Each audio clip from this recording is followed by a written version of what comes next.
सर्वांना जय भीम। तुम्ही बघू लागलात की डॉक्टर बाबासाहेब आंबेडकर दलित वस्तीमध्ये, या दलित वस्तीमध्ये हे सांडपाणी आपल्या बापाच्या पुतळ्याजवळ चाललंय। आपल्या बापाच्या पूर्णाकृती पुतळ्याजवळ इथल्या काही समाजकंटकांनी हे नेलेलं आहे। हे समोर घे चल, बघा हे पाणी कसं जीवन करून टाकलं आपल्या दलित वस्तीचं, आपल्या लोकांचं। बघा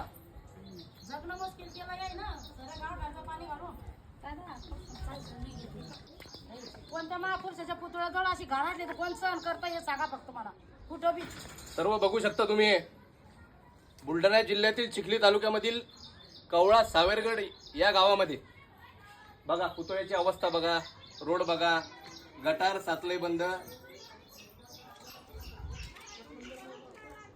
ये समोर ये, तुम्ही पुढं पहा, ये समोर ये। अशी अशी वाट तुम्ही दादा कशीच म्हणते अशी समोरून घेता तुम्ही। व्हिडिओ स्टॉप नको करू रे, चालू ठेव। दाखव सगळं दाखव।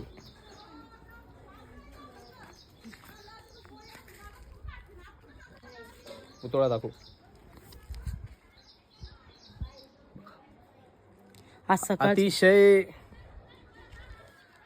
अतिशय की ज्या महामानवाने डॉक्टर बाबासाहेब आंबेडकरांनी भारताचं संविधान दिलं या देशाला,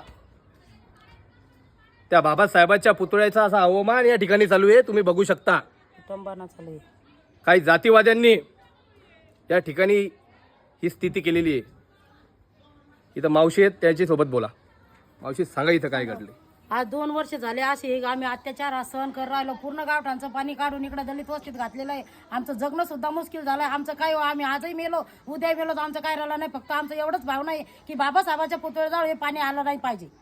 जर पाण्याची नाही परिवाट लागली तर सगळे बौद्ध महिला सगळे आत्महत्या करणार ग्रामपंचायतला जाऊन। आता कोणीही मागं सरणार नाही। आमचं जर कोणीच कानावर घेऊन राहिलं, कोणीच दखल नाही देऊ राहिलं, आजही आम्ही आज मेलो काय उद्या मेलो काय आम्हाला काहीच फरक पडत नाही।